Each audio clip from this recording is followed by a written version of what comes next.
За оюут толгой ордын 66% эзэмшигч Ivanhoe Mines компани охин компани South Goldfields хувьцаагаа Хятад улсын төрийн өмчид Chalco компанид худалдах гэрээг хийгээд багахан хугацаа өнгөрч байна. Ингэснээр оюут толгой 5 толгойн орд газрын хувьцаа бүхэлдээ бүгд найрамдах Хятад ард улсын төрийн өмч болох учраас улсын хурлаас дээрх гэрээг хаах үднээс стратегийн ордод гардны хөрөнгө оруулалтыг зохицуулах тухай хуулийг батлан гаргасан.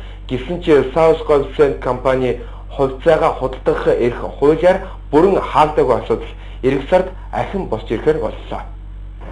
Ivanhoe Mines компани охин компани South Goldfields эзэмшлийн хувьцаагаа Хятадын Chalco компанид одоогийн үн ханшаас 29% илүү өндөр ханшаар худалдахаар болж энэ оны 3 дугаар сард гэрээ хийсэн нь Монголын кокс дахь нүүрсний экспорт Хятад улсын мэдэлд орж байна хэмээн асуудал үүсгэж шуугиандагдсан.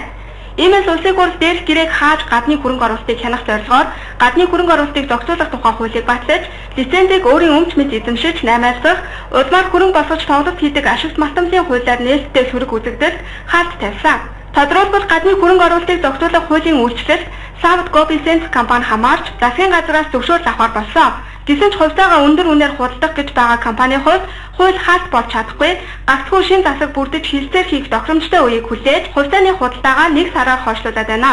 Иймээс эрдэмтэн мэргэжилтнүүд энэ асуудлыг улсын хурлаар дахин хэлцэх шаардлагатай гэж үзэж байна. Засгийн газраас зөвшөөрөл авах бол бага хэрэг. Улсын хурлаар оруулах ёстой. Яагаад гэвэл стратегийн асуудал гэдэг чинь тэр улс үндэстэн байх уу эсвэл байх уу гэдэг асуудалтай шууд холбогддог.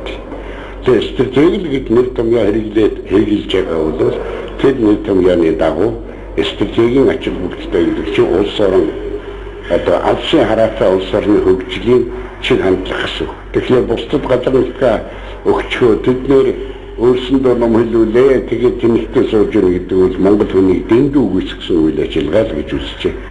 Ямар ч тач хуулиар 300 сая гаруй тонн сайн чанарын нүүрсний нөөцтэй оюут толгой ордын баялагын өрмийн хэсгийг эзэмшигч South Goldfields компани хувьцааг Хятадын мэдэлд оруулах хэсэг асуудал шинэ засгийн газраас шийдэгдэнэ.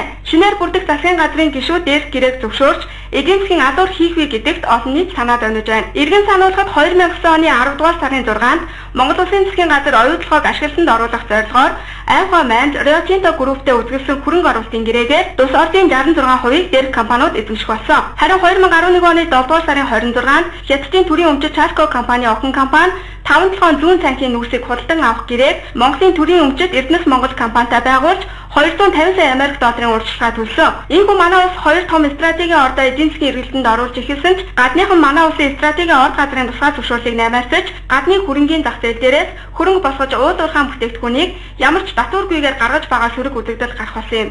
Үүний нэг жишээ нь South Goldfields компани асуудал юм.